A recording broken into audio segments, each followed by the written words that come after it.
మీరు గుర్తుపెట్టుకోండి, ఓటేసే ముందు ఒకటికి రెండు సార్లు ఆలోచించుకోవాలి. తప్పు ఓటేస్తే 5 ఏళ్ల తర్వాత మళ్ళీ మనకు కరెక్షన్ అవకాశం ఉంటుంది తప్ప 5 ఏళ్ల లోపల మనం చేయగలిగేది ఏమి ఉండదు. అందుకే ఓటేసేటప్పుడు పైసలకు, కులానికి, మతానికి కాకుండా మనకు ఏ నాయకుడైతే కరెక్టు, ఏ పార్టీ అయితే మనకు న్యాయం చేస్తుంది, ఈ ఆలోచనతో ఓటేయాలి తప్ప మనం కన్ఫ్యూజ్ కావద్దు అనేది ముందుగా నా రిక్వెస్ట్. శేర్లింగంపల్లిలో నిజానికి పార్టీ ఇవాళ అద్భుతంగా ఉన్నది. ఏ డివిజన్ కా డివిజన్ 24 డివిజన్లలో ఏ డివిజన్ కా డివిజన్లో ఇలా పోటీ వాతావరణం ఉన్నది.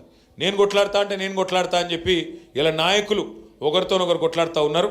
హైదరాబాద్ మహానగరంలో ఒకటైతే పక్కా, హైదరాబాద్ మహానగరంలో నాకు తెలిసి నాకున్న అవగాహన మేరకైతే కార్పొరేషన్ 1 2 3 4 ఎగిరేది మాత్రం గులాబీ జెండానే. ఇది మాత్రం పక్కా, అందులో ఏ అనుమానం లేదు, ఎందుకంటే మనకు నాయకత్వం ఉంది.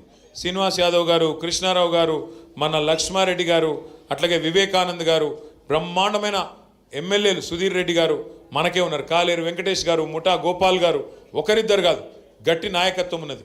ఎవరైతే వాళ్ళ సొంత పనుల కోసం వెళ్ళిపోయినారు. శేర్లింగంపల్లిలో గాంధీ వెళ్ళిపోయిండు, అక్కడ పక్కన రాజేంద్ర నగర్లో ప్రకాష్ గౌడ్ సాబ్ వెళ్ళిపోయిండు, ఇక్కడ దానం నాగేంద్ర వెళ్ళిపోయిండు. పోయినోళ్ళు పోయినరు, కానీ బంగారమ్మ సొంటి కొత్త నాయకులు మళ్ళీ తిరిగి కేసీఆర్ గారి నాయకత్వంలో హైదరాబాద్ మహానగరంలో పార్టీని నిలబెట్టే నాయకులు 100 మంది ఇవాళ మనకు తోడైనరు. అందుకే ఆ కాన్ఫిడెన్స్తో నేను చెప్తా ఉన్నా, తప్పకుండా అబద్ధమాడి అధికారంలోకి వచ్చిన కాంగ్రెస్ను, అట్లాగే 12 ఏళ్లుగా 12 పైసలు పనిచేయని బీజేపీని, రెండింటిని తప్పకుండా బుద్ధి చెప్పే బాధ్యత హైదరాబాద్ ప్రజలు తీసుకుంటారన్న విశ్వాసం నాకుంది. డివిజన్ బై డివిజన్ మీటింగులు పెట్టుకుందాం. డివిజన్ బై డివిజన్ మనం ఒకసారి మంచిగా పార్టీ పరిస్థితి ఏందో అర్థం చేసుకుందాం. ఇప్పుడు శ్రీరామ్ నగర్లో విజయ్ వచ్చిండు, అట్లాగే ప్రతి డివిజన్లో మన నాయకులు ఉన్నారు. కొత్తగా డివిజన్లు మారినాయి. ఇదివరకు మనకు శేర్లింగంపల్లి 11 ఉండే, ఇప్పుడు 24 అయినాయి. కాబట్టి డివిజన్ బై డివిజన్ కూర్చుందాం. నేను కూడా వస్తా, సీనన్న కూడా వస్తాడు, కృష్ణన్న కూడా వస్తాడు. డివిజన్ బై డివిజన్ ఎమ్మెల్యే లేడని భయపడకుని, మీకు కృష్ణారావు గారు ఉన్నారు, ఆయన అన్నిటికి అండగుంటాడు. సీనన్న ఉన్నాడు, నేనున్నా, అందరం హైదరాబాద్నే ఉంటాం. మీరు ఎప్పుడు పిలిస్తే అప్పుడు ఉరికొస్తాం. కానీ ఒక్క మాట నేను ముగించే ముందు మీకు చెప్పేది, చదువుకున్న పిల్లలు, విజయ్ కుమార్ రెడ్డి లాంటి పిల్లలు ఇంకా ఎంతమంది ముంగటికి వస్తే మనకు అంత లాభం జరుగుతుంది. ముఖ్యంగా మా ఆడబిడ్డలతో నా ప్రార్థన, దయచేసి ఆలోచించి ఓటేయాలని మన వాళ్ళందరికీ చెప్పాలి.